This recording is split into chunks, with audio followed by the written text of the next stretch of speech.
Assalamu alaikum everyone and welcome back to the C language series। इस वाले tutorial में मैं समझाने वाला हूँ कि एक और अहम प्रोग्रामिंग पिलर जिसको हम एरेज बोलते हैं कि ये एरेज हमारे पास होती क्या है और किस तरीके से हम एरेज का इस्तेमाल करते हैं और एरे की मैनिपुलेशन करते हुए हम किस तरीके से अपनी प्रोग्राम की रिक्वायरमेंट पूरी कर सकते हैं। तो इस वाले ट्यूटोरियल के अंदर हम इंशाल्लाह ये सारी चीज़ें कवर करेंगे। Okay, so let's start. Okay, तो first of all what is an array. तो सबसे पहले मैं एरे का आपको बता दूं कि एरे एक्चुअली होती क्या है। तो अभी तक हम लोगों ने जो काम किया था, हम देख रहे थे किस तरीके से हम लोग वेरिएबल्स बना रहे थे यहाँ पे। जैसे कि मुझे नंबर करना है, यहाँ पे इंट नम कर लिया। मुझे यहाँ पे कोई लेटर डिक्लेयर कराना है, मैंने यहाँ पे लेटर कर लिया। मुझे कोई फ्लोट का वेरिएबल डिक्लेयर कराना है, लेट्स से फ्लोट परसेंटेज, तो मैंने यहाँ पे वेरिएबल बना दिया। तो ये तो मेरे लिए आसान काम था। लेकिन अब मैंने कुछ ऐसा करना हो कि भाई मेरे पास अब जो नंबर्स हैं, लेट्स से ये मेरे पास ये नंबर्स है मेरे पास, ये मेरे पास सब्जेक्ट मार्क्स है।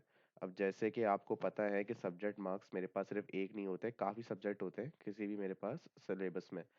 तो अब मैं ऐसा क्या करूं कि मेरे पास एक ही जगह एक से ज़्यादा नंबर मेरे पास स्टोर हो। इसके लिए मैं क्या करूं? और अब इसमें मैं लेटर पे आता हूँ। जैसे कि आपको पता है भाई, एक नाम के अंदर सिर्फ जैसे मेरा नाम शहरोज है, उसके अंदर सिर्फ एस नहीं होता। उसके अंदर मेरे पास पूरा होगा SHAHROZ, लेकिन ये तो वेरिएबल था सिर्फ एक लेटर वाला। तो इसके लिए मैं क्या करूँ कि मेरे पास यहाँ पे पूरा काम, पूरे मेरे पास लेटर्स एक ही जगह स्टोर हो जाए। इसके लिए मैं क्या करूँ? और लास्टली, मेरे पास जब सब्जेक्ट के नंबर हैं और मेरे पास बहुत सारे स्टूडेंट्स हैं, तो बहुत सारे स्टूडेंट्स की बहुत सारी परसेंटेज होंगी। तो इसके लिए मैं क्या करूँगी, मेरे पास सारी परसेंटेजेस एक ही जगह स्टोर हो जाए। इन सब का जवाब एक चीज़ में आता है, which is called an array. तो एरे की जो फॉर्मल डेफिनेशन है वो क्या है? एरे आपके पास, array is a homogeneous list structure, या फिर होमोजीनस दूसरा नाम, which contains the same data type. आसान ज़बान में एरे आपके पास एक लिस्ट होती है, एक कंटेनर होता है जिसके अंदर आपके पास सेम डेटा टाइप के आपके पास मुख्तलिफ मुख्तलिफ वेरिएबल्स या फिर मुख्तलिफ मुख्तलिफ हमारे पास वैल्यूज़ स्टोर होती हैं। वो हमारे पास एक एरे कहलाती है। अब इसके अंदर एक चीज़ नोट करने वाली है, कीवर्ड होमोजीनियस या फिर सेम डेटा टाइप। जब भी आप एरे बनाएंगे, आप एरे की लेंथ कर, मतलब एरे की लेंथ से मुराद ये है कितनी बड़ी आपको एरे चाहिए। तो एरे की लेंथ आप बहुत सारी बना सकते हैं, जैसे कि 10 12 13 14। आपका मूड है कि भाई 14 सब्जेक्ट आपने 14 की आपने लेंथ बना दी। आपका इरादा है भाई 20 सब्जेक्ट आपने 20 की लेंथ बना दी। लेकिन एक चीज़ का बहुत खास ख्याल रखना होता है, वो ख्याल ये रखना होता है कि जो भी आप एरे बनाएं, जितनी भी लेंथ की आप एरे बनाएं, उसके अंदर हमेशा सेम डेटा टाइप्स होंगे। क्योंकि एरे कोई डिफरेंट डेटा टाइप्स आपको परमिट नहीं करता। उसके लिए भी होती हैं हमारे पास चीज़ें सी लैंग्वेज में, लेकिन एरे परमिट नहीं करता। एरे बोलता है सेम डेटा टाइप बनाना है तो ओके, वरना I will not allow this. तो इसकी बहुत सारी आपको एग्जांपल्स मिल जाएंगी, रियल लाइफ में मिल जाएंगी आप लोगों को। कभी आप लोग चिप्स का पैकेट आप खोल के देख लें, वो भी आप लोगों के पास एक एरे ही होती है, क्योंकि उसके अंदर सिर्फ और सिर्फ चिप्स ही होंगे, उसके अंदर बिस्किट आप लोग नहीं पाएंगे। और आपको दिख जाएगा भाई ये पैकेट के अंदर सारे के सारे चिप्स हैं। या फिर आप बोल सकते हैं स्टूडेंट्स इन अ क्लास। तो अगर एक क्लास में आप स्टूडेंट की काउंट ले लें, तो वो भी मेरे पास एक एरे है। और हम क्या बोल सकते हैं, उस एरे के अंदर 10 या 20 या 30 स्टूडेंट हैं, लेकिन क्या कीवर्ड है कि मेरे पास सेम स्टूडेंट्स ही हैं। उसके अंदर टीचर्स मौजूद नहीं है कि टीचर स्टूडेंट के साथ बैठ के पढ़ रहे हैं, ऐसा नहीं हो सकता। इस तरीके से मेरे पास और भी बहुत सारी एग्जांपल्स आपको रियल लाइफ में मिल जाएंगी, हज़ारों एग्जांपल्स आप लोगों के पास। बुक्स इन अ शेल्फ, तो मेरे पास एक बुक्स की एरे है और उसके अंदर सिर्फ और सिर्फ बुक्स ही मौजूद हैं और कुछ भी उसके अंदर साथ में मौजूद नहीं है। ये मेरे पास कुछ एरेज की रियल लाइफ एग्जांपल, आपको हज़ारों रियल लाइफ एग्जांपल मिल सकती हैं कि कौन सी ऐसी रियल लाइफ एग्जांपल होती है मेरे पास एरेज की जहां मुझे सेम चीज मिले और उसकी क्वांटिटी ज्यादा हो। अगर सिर्फ ये चिप होता, अगर मैं बोलता वेरिएबल है। अगर ये स्टूडेंट होता, मैं बोलता वेरिएबल है। अगर ये बुक होता, मैं बोलता हूँ वेरिएबल है। लेकिन जब बुक्स हो गए, जब स्टूडेंट्स हो गए और जब चिप्स हो गए, तो मैं बोलूंगा यार क्या है ये एक लिस्ट है या मेरे पास एक एरे है, क्योंकि इसके अंदर मेरे पास सेम तरह की चीजें हैं या सेम डेटा टाइप्स है मेरे पास यहाँ पे। ये मेरे पास होती है एक सिंपल ज़बान में एक एरे। तो पहले मैंने आपको एरे की डेफिनेशन बता दी और चंद मैंने आपको एरे की एग्जांपल्स बता दी कि एरे एक्चुअली होती क्या है। तो दिमाग में थोड़ा बैठ रहा होगा कि भाई व्हाट इज़ एन एरे। उसके बाद दो चीज़ें मजीद, एक है हमारे पास एरे की लेंथ। अब तो मैंने अभी आपको खैर बता ही दिया लेंथ क्या होती है, लेकिन वही आपके पास लेंथ कहलाती है, मतलब कितनी आपकी वॉल्यूम क्या है एरे का, कितनी बड़ी एरे है या फिर उसके अंदर कितने मेंबर्स हैं, that is called the length of the array, simple. उसके बाद हमारे पास आती है एक और अहम चीज, the indexes of the array. या फिर आप इसको बोल लें कि इंडेक्सेस बोल लें, या फिर आप काउंट बोल लें कि एरे की काउंट क्या है, बल्कि काउंट नहीं, काउंट भी उसमें आ जाएगी आपके पास लेंथ में, आप इंडेक्सेस ही बोलें इसको। अब जितने भी एरे के अंदर मेंबर्स हैं, जैसे कि मैंने अभी जिक्र किया था स्टूडेंट्स की एरे का, कि एक क्लास में लेट से 10 स्टूडेंट्स बैठे हुए हैं, मेरे पास एरे की लेंथ 10 है। इस चीज़ का हमें ख़ास ख्याल रखना होता है, क्योंकि सी लैंग्वेज हमारे पास जब मेमोरी में हमारे पास ये एरे डिक्लेयर होती है, तो इसके फर्स्ट मेंबर को हमेशा जो पोजीशन या एलोकेशन होती है एरे में, वो होती है द एरे इंडेक्स 0।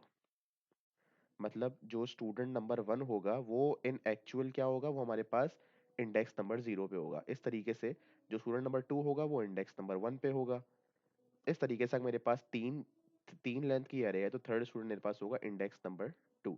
तो इस चीज़ का ख्याल रखना पड़ता है कि array indexes in C language always start at 0, क्योंकि वो मेमोरी में उसको एलोकेशन ही 0 की होती है, 0 वाली लोकेशन की, या 0 वाला स्टार्टिंग पॉइंट हमेशा आपके पास एरे का होता है। ये आप लोगों के पास हो गई यहाँ पे इंडेक्सेस। तो इस चीज़ का आपने खास ख्याल रखना होता है कि what is the difference between a length of the array and indexes of the array. Length means the total count of the members, ये जितने मेंबर्स मौजूद हैं, और इंडेक्सेस मीन दैट आपके पास ये होता है लेंथ माइनस वन। इन mathematical terms length minus one, मतलब जितनी भी लेंथ है उसमें से वन माइनस कर दो, और जाहिर सी बात है 0 से स्टार्ट होगा। तो अगर 10 मेंबर्स होंगे, इंडेक्सेस होंगे 0 टिल 9। ये मेरे पास हो गया, पहले एरे की डेफिनेशन हो गई, एरे की चंद एग्जांपल्स हो गई, एरे की लेंथ का जिक्र कर लिया, एरे की इंडेक्स का जिक्र कर लिया। अब आपको मैं बता दूं कि यहाँ पे हम लोग एक एरे अब डिक्लेयर किस तरह करते हैं, तो हम इस पे आगे बढ़ते हैं। तो ये चंद चीज़ें आप लोगों को याद हो गई होंगी। अब मैं बताता हूँ कि हम लोग एरे डिक्लेयर किस तरीके से करते हैं, ये देखिएगा। ओके जी, तो मैं इसी पे जिक्र कर लेता हूँ किस तरह एरे बनाते हैं। तो ये तीन थे जिनका मैं जिक्र किया था कि मुझे लेट्स से अगर एक से ज़्यादा सब्जेक्ट के मार्क्स हैं, तो ये सब्जेक्ट मार्क्स नंबर हम लोग कर लेते हैं। एक से ज़्यादा है तो मैं किस तरह करूँगा, जब मुझे वेरिएबल बनाना है यहाँ तक बिल्कुल सही है, लेकिन जब मुझे एरे डिक्लेयर करानी है, मैं यहाँ पे आके वेरिएबल के नाम के बाद मैं यहाँ पे दूंगा, ये आपके पास ब्रैकेट्स हैं, ये आपके पास इन ब्रैकेट्स का मतलब आपके पास ये होता है कि आप इनके अंदर एरे की लेंथ डिक्लेयर करेंगे। एरे की लेंथ क्या होगी, तो मैंने बोला भाई एरे की लेंथ है 10, सिंपल। अगर आपको उस वक्त लेंथ डिक्लेयर नहीं करना और आप चाह रहे हैं कि मैं इसके अंदर मेंबर्स हूँ तो खुद ही लेंथ आ जाए, ये भी मैं करके दिखाऊंगा, तो आप इसको ऐसे ही छोड़ सकते हैं, नो वरीज। लेकिन क्योंकि आप स्टार्ट कर रहे हैं तो यहाँ पे आप इसको लेंथ दे दें। मैंने बोला भाई 10 होंगे मेरे पास सब्जेक्ट मार्क्स, सही है। उसके अलावा मैं इसे नेम कर लेता हूँ, मैंने बोला भाई नेम लिखूंगा। और जब मैं सिंगल की बात करूंगा, मतलब यहाँ सिर्फ एक कैरेक्टर आएगा, ओनली वन कैरेक्टर। लेकिन जब मैं यहाँ पे 8 कर दूंगा, मतलब अब इसके अंदर मेरे पास 8 कैरेक्टर्स आ सकते हैं, 8 कैरेक्टर्स एक साथ। सही है जी। अभी मैं सिर्फ 2 एरर डिक्लेयर कर लेता हूँ। मैंने यहाँ पे 2 एरर डिक्लेयर कर ली, तो this is called the error declaration. ये आपने यहाँ पे क्या कर लिया, एरे की डिक्लेरेशन कर ली यहाँ पे। इसके बाद अब आपने करनी है एरे की इनिशियलाइजेशन, या फिर एरे के अंदर आपने वैल्यूज प्रोवाइड करनी है। तो वो आप किस तरह कर सकते हैं, उसके भी आपके पास चंद तरीके हैं। पहला तो अगर आपको पर्टिकुलर इंडेक्स पे आपको वैल्यू देनी है, जैसे कि आपने बोला कि मेरे पास यहाँ पे 10 मेंबर्स हैं, मतलब 0 to 9 मेरे पास यहाँ पे इंडेक्सेस होंगे।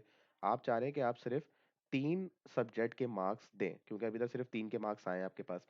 तो आप क्या कर सकते हैं, यहाँ पे आप ये कर सकते हैं भाई सब्जेक्ट मार्क्स नम, आप इसके 0 इंडेक्स पे वैल्यू डिक्लेयर कर दो। लेट्स से इसके मार्क्स आए 97 0 वाले में। आप बोल रहे हैं भाई उसके बाद वन, जो सेकंड सब्जेक्ट है, उसमें मार्क्स आए इसके 87। और जो मेरे पास एक और है यहाँ पे सब्जेक्ट, उसके अंदर इनके मार्क्स आए हैं सब्जेक्ट मार्क्स नम, यहाँ पे इनके मार्क्स आए हैं मेरे पास लेट्स से 74। ये मेरे पास मार्क्स है, आपने डिक्लेयर कर दिया यहाँ पे। सेम आप कैरेक्टर नेम के साथ कर सकते हैं कि 0 के ऊपर आप एस दे दें, फिर 1 पे एच दे दें, फिर उस पे ए दे दें। लेकिन ये काम थोड़ा लंबा है, ये काम मुझे काफ़ी लंबा नज़र आ रहा है यहाँ पे। अगर मैं वर्ड्स करें मेरे पास 100 इंडेक्सेस हो, तो मैं क्या ये करता रहूँगा, ये बहुत लंबा काम हो जाएगा। लेकिन फिर भी एक तरीका है कि अगर आपने पर्टिकुलर इंडेक्सेस यहाँ पे देने हैं, अगर इनकी आपने वैल्यू देखनी है, तो सिंपली आप यहाँ पे इनकी वैल्यू भी चेक कर सकते हैं।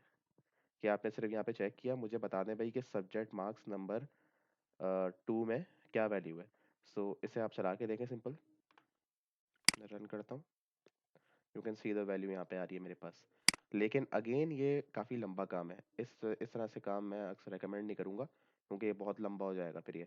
तो और एक और तरीका है इसके साथ साथ, वो मैंने जिक्र किया था अभी कि अगर आपको यहाँ पे शुरू में लेंथ नहीं देनी, आपने बोलना है भाई कि लेंथ ना खुद ही डिटरमिन हो जाए, मुझे देने की ज़रूरत लेंथ ना पड़े, तो आप ये काम कर सकते हैं। यहाँ से आप लेंथ हटाएं और इसी वक्त ही इसको इनिशियलाइज कर दें। ये हमारे पास एक सेट बन जाएगा यहाँ पे कि अब क्या होगा यहाँ पे, ये एरे का मैंने वहाँ पे ब्रैकेट दे दिए हैं, मतलब वहाँ पे मैंने कोई लेंथ डिक्लेयर नहीं की, लेकिन क्योंकि मैंने यहाँ पे 4 यहाँ मेंबर्स दे दिए, तो खुद ब खुद ही मेरे पास यहाँ पे लेंथ डिटरमिन हो जाएगी कि भाई लेंथ 4 है और मेरे पास इंडेक्सेस यहाँ पे 0 1 2 3 तक है। तो आप इसे चला के भी देखें, मैंने लिखा हुआ है, सिर्फ प्रिंटफ करें नेम थर्ड में वैल्यू क्या है, तो इसे चेक करिएगा आप क्या होगा। मेरे पास यहाँ पे एच डिस्प्ले हो रहा है, क्यों? क्योंकि मेरे पास यहाँ पे क्या है, 0 1 2 3। तो ये मेरे पास दो तरीके हैं जिस तरीके से आप इनिशियलाइज भी कर सकते हैं, और खैर डिक्लेयर मैंने बता दिया था, दो तरीके जिससे आप इनिशियलाइज कर सकते हैं, आपकी मर्जी है। अगर आपने ये दोनों ही नहीं करने और आपको और आसान तरीका देखना है तो हम वो भी कर सकते हैं। कैसे, ये देखें, मैं दिखाता हूँ। तो let's just comment this out. सही है जी। तो मैंने एक छोटा सा प्रोग्राम ये बनाना है कि भाई मुझे स्टूडेंट्स की आईडी चाहिए, स्टूडेंट्स आईडी चाहिए मुझे। और क्यों ना मैं एक काम करूं कि इसके अंदर जो लेंथ है वो भी मैं यूजर से ही मांग लूं कि भाई आप बता दो कितने स्टूडेंट्स हैं। ऐसे ही कर लेते हैं, ये ज़्यादा बेहतर रहेगा। मैंने शुरू में यूजर को बता दिया भाई enter the length of the student ID, IDs list, कि कितनी लेंथ होनी चाहिए। और मैंने यहाँ पे एक वेरिएबल डिक्लेयर करा लिया len का, और उससे मैं यहाँ पे स्कैनफ करा देता हूँ कि भाई मुझे आप ही बता दें कितनी लेंथ होनी चाहिए। तो उससे होगा क्या, यहाँ मुझे इनपुट मिलेगा यूजर से, यहाँ तक मुझे इनपुट मिल जाएगा। जैसे ही मेरे पास लेंथ का इनपुट आएगा मैंने वो लेंथ पास करा दिया यहाँ पे। तो मैंने खुद अब लेंथ नहीं दी, मुझे एरे की लेंथ भी यूजर नहीं दे दी, तो ये एक और काम हो गया। अच्छा, अब अगर मुझे यहाँ पे अब वो जितनी भी लेंथ है फर्ज करें वो 100 भी दे सकता है, तो हम क्या करें ऐसा काम कि मेरे पास यहाँ पे सही चले। तो मैं यहाँ पे एक लूप इस्तेमाल कर लेता हूँ, क्योंकि लूप आपको पता होगा क्या करता है, बार बार कोई चीज करता है। तो मैंने यहाँ पे बार बार इनपुट लेना है, लाजमी सी बात है। तो आसान तरीका क्या होगा, handling it with a loop. मैंने यहाँ पे लूप लगाया एक, मैंने स्टार्ट किया जीरो से, क्योंकि यू कैन अंडरस्टैंड कि जब एरे इंडेक्स जीरो होगा तो मैं जीरो से ही स्टार्ट करूंगा। लेस देन कहाँ तक चलाऊं, मैं लेस देन यहाँ तक चलाऊंगा, लेंथ तक। सही नहीं, मैं लेस देन लेंथ तक, मैं इसे लेस देन इक्वल्स टू इसलिए नहीं कर रहा क्योंकि मेरे पास यहाँ पे जीरो से लेके लेंथ माइनस वन तक काम चलना है, और लेस देन का मतलब है वाकई लेंथ माइनस वन। तो यहाँ क्या होगा, मेरे पास लेस देन लेंथ तक चला, अगर आपको बल्कि सही है अभी इस तरीके से, और उसके अलावा आई प्लस प्लस। सही है जी। तो क्या होगा, मेरे पास ये लेस देन लेंथ तक चलेगा, जो भी एरे की लेंथ है जो मेरे पास यहाँ से वेरिएबल से आ रही है वहीं तक चलेगा, और मेरे पास ये काम प्रिंट करेगा। तो मैं यहाँ पे प्रिंट एफ कर देता हूँ कि भाई enter the ID eight position, जो भी पोजीशन आ रही होगी मेरे पास वो आई के वेरिएबल से आ रही होगी। तो मैंने यहाँ पे वो आई का वेरिएबल डिस्प्ले करा दिया कि मुझे बता दो भाई कौन से पोजीशन की एर है, मैं वहीं प्रिंट कर लेता हूँ। और मैंने यहीं पे स्कैन एफ करा लिया, स्कैन एफ परसेंट डी। अब अगर मैं यहाँ पे सिर्फ और सिर्फ स्टूडेंट आईडी लिख दूंगा तो इससे मसला क्या होगा मेरे पास, कि वो इनपुट तो लेगा, लेकिन वो जब आप यहाँ ये नहीं लिखते, हमेशा क्या लिखा अज्यूम कर लेता है वो जीरो इंडेक्स। अगर आप यहाँ पे ये नहीं लिखेंगे इसका मतलब हमेशा होगा डिफॉल्ट पे कि जीरो इंडेक्स की बात हो रही है। लेकिन मैं यहाँ पे अगर सिर्फ जीरो इंडेक्स लिख दूंगा तो बार बार इनपुट तो लेगा, वो जितनी बार लूप चल रहा है उतनी बार इनपुट लेगा, लेकिन सिर्फ और सिर्फ इंडेक्स नंबर जीरो पे, जो कि गलत है। मुझे ऐसा कुछ करना है कि वो हर इंडेक्स पे इनपुट ले। तो मैं क्या करूंगा, यहाँ पे मैं वो वाला वेरिएबल डालूंगा जो कि बार बार चल रहा है, मतलब आई का वेरिएबल। इससे होगा क्या कि जब आपका लूप पहली बार चलेगा आई में वैल्यू होगी जीरो, तो यहाँ पे स्टूडेंट आईडी जीरो पे पहले इनपुट आ जाएगा। उसके बाद फिर सेकंड बार लूप चलेगा तो वन पे, फिर टू पे, फिर थ्री पे, फिर फोर पे, जहां तक आपकी लेंथ चल रही है वहां तक आपका इनपुट आता चला जाएगा, और आपका बिल्कुल सही चलेगा इनपुट। तो मैंने यहाँ पे आई का वेरिएबल लेके देख लिया। अगर आपको चेक भी करना है तो यहाँ पे फोर लिख के देखें और फिर प्रिंट करके देखें, आपको सिर्फ और सिर्फ फोर में वैल्यू नजर आएंगी, और वो भी लास्ट वाली वैल्यू जो कि लूप में आपका इनपुट हो रहा होगा। लेकिन मैंने सब पे चाहिए, मैंने यहाँ पे आई किया। तो आई hopefully understand, you have understand this के यहाँ पे इसका क्या मतलब है। मैंने इनपुट ले लिया, वेल एंड गुड। अब जाहिर है जब मुझे प्रिंट करना होगा तो मेरे पास एक से ज़्यादा वैल्यूज़ है प्रिंट के लिए भी, तो मैं क्या करूँगा, वही सेम काम करूँगा लूप से। अगर आपको एक एक करके करना है यू कैन, लेकिन बहुत ही टाइम कंज्यूमिंग चीज़ है, बाकी मर्जी है आपकी। तो मैं लिखूंगा भाई ID student ID at position percent d is, मुझे अब पता चल जाएगा भाई कि पोजीशन, कौन सी पोजीशन पे कौन सी आईडी है। सही रही, और मैंने यहाँ प्रिंट करा दिया। अब यहाँ प्रिंट एफ आ जाएगा, बल्कि मैंने ऊपर ही कर दिया, काफ़ी है। तो मैं यहाँ पे बस एक चीज़ चेंज कर लेता हूँ, इज, दोनों जगह प्रिंट कर डालते हैं, %d। सही, ओके, दैट्स इट। और बस यहाँ अब मैं से यहाँ दूंगा पहला वेरिएबल आई का और सेकंड वेरिएबल स्टूडेंट आईडी का, जो कि मेरी एरे है। तो यहाँ पे भी आई आएगा, समझ सकते हैं आप लोग क्यों। नहीं, और ये मेरे पास डन हो गया प्रोग्राम मेरा। तो छोटा सा प्रोग्राम है एरे का, लेट्स चेक दिस आउट। बस मैं यहाँ पे थोड़ा बैक स्लैश n कर दूँ ताकि मेरे पास इनपुट नेक्स्ट लाइन में आ जाए, और चला के देखते हैं इसे। तो लेंथ, मुझसे लेंथ मांग रहा है शुरू में, मैंने यहाँ पे लेंथ दी लेट से 5। तो मुझसे पोजीशन मांग रहा है, मतलब वो लेंथ के हिसाब से चल रहा है अब। तो मैंने बोला भाई आईडी नंबर 101 है 0 पे, इस पे 102 है, इस पे 103 है, इस पे 104 है, इस पे 105 है। क्या हो रहा है एग्जैक्टली मेरे पास सही प्रिंट हो रहा है। पोजीशन 0 पे मुझे पोजीशन 0 की आईडी दिखा रहा है, और 1 पे 1 की, 2 पे 2 की, 3 पे 3 की, 4 पे 4 की। तो ये इस वाले लूप से प्रिंट आउट भी हो रहा है, तो मुझे सबूत मिल रहा है कि हाँ भाई मेरा काम बिल्कुल परफेक्टली चल रहा है, कोई मसला नहीं हो रहा है इसके अंदर। इस तरीके से आप क्या करते हैं, इस तरीके से आप एरे के अंदर यहाँ पे आप इनपुट लेते हैं, और इस तरीके से यहाँ पे आप अपना काम चलाते हैं थ्रू एरेज यहाँ पे। अब इसके, अब ये सब चीज़ समझ में आ गई हो कि मेरे पास इनपुट और ये किससे लेते हैं, तो हम काफ़ी सारे इसके अंदर वो भी लॉजिकल क्वेश्चंस भी हम लोग बना सकते हैं इसके अंदर। जैसे कि एक मैं लॉजिकल क्वेश्चन आप लोगों के लिए यहाँ पे करके दिखा देता हूँ ताकि और बेहतर समझ में आ जाए। तो मैं यहाँ पे कर लेता हूँ enter the length of the numbers list. मैं एक बहुत आसान सा प्रोग्राम बना लेता हूँ ताकि एरेस और इस्तेमाल करना आसान हो जाए। कि यहाँ मेरे पास नंबर्स आ रहे हैं, मैं यहाँ पे नंबर्स लेता हूँ लेट्स से 10 या 12, और मैं उनमें इवन अलग कर लेता हूँ और उनमें ऑड में अलग कर लेता हूँ, तो आसान सा प्रोग्राम बन जाएगा मेरे पास एक। तो ये हो गया मेरे पास। यहाँ तो मेरा इनपुट सेम रहेगा, इनपुट चेंज नहीं होगा। अगर आपको यहाँ पे चेंज करना है तो यहाँ पे एरे का नाम बेशक चेंज कर दें आप, नंबर लिस्ट कर दें इसे आप, एरे का नाम चेंज कर दें, कुछ चेंज नहीं होगा यहाँ पे, और बस यहाँ पे आपके पास नंबर लिस्ट आ जाएगा। सही है। असल काम होगा दूसरे वाले लूप में जहाँ मैं प्रिंट कर रहा हूँ, क्योंकि मुझे प्रिंट के वक्त ही मुझे चेंज करना है। तो मैंने यहाँ पे सेम किया काम, आई ज़ीरो और वही आई लेस देन लेंथ और आई प्लस प्लस, सेम काम। अब यहाँ पे क्या होगा, मेरे पास एरे यहाँ पे आ चुकी है। सही है। अब मैं यहाँ पे कंडीशन लगाऊंगा। मेरी कंडीशन क्या होगी, मैं बोलूंगा भाई अगर मेरे पास जो एरे चल रही है, कौन सी एरे मेरे पास, नंबर लिस्ट, नंबर लिस्ट में कोई भी इंडेक्स किसी भी पॉइंट पे मेरे पास रिमाइंडर उसका 2 बच जाए।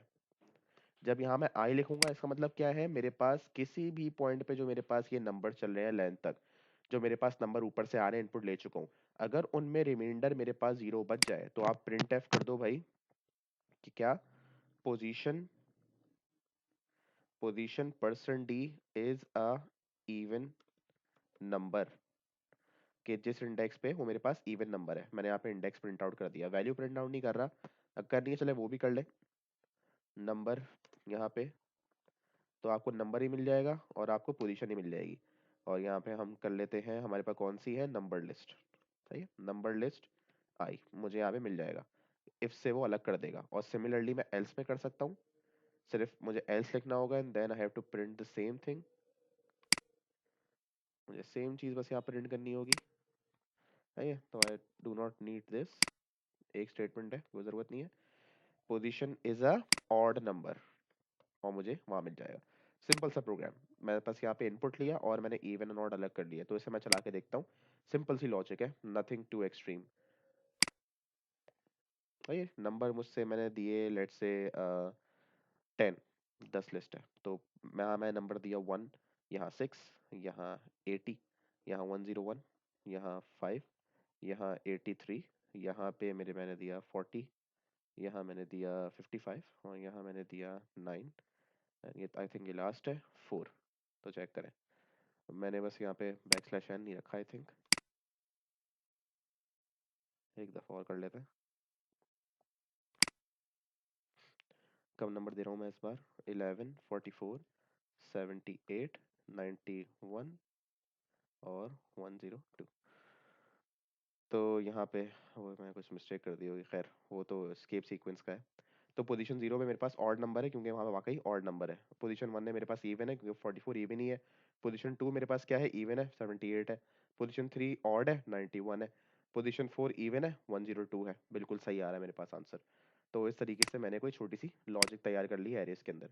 तो इस तरीके से आप और इस्तेमाल कर सकते हैं। अब एरेस का इस्तेमाल आप ना सिर्फ यहाँ पे इंटीजर्स पे, आप इसे कैरेक्टर से भी कर सकते हैं, और आप इसे कर सकते हैं उस पे भी यूजिंग फ्लोट और डबल। तो होपफुली आप लोगों को ये एरे से कॉन्सेप्ट समझ में आ गए हो, इंपॉर्टेंट कॉन्सेप्ट्स है, और इसका एरे की डिक्लेरेशन, इनिशियलाइजेशन और इसका इस्तेमाल समझ में आ गया हो, तो आप कोई भी प्रोग्राम आप एरे में आप टाइटल कर सकते हैं इजीली। ओके जी, तो नेक्स्ट वीडियो में इंशाल्लाह ताला नए टॉपिक के साथ मुलाकात करेंगे। Please like the video and subscribe to the channel, and bell icon press कीजिएगा ताकि आपको नोटिफिकेशंस मिलते रहें। Thank you so much.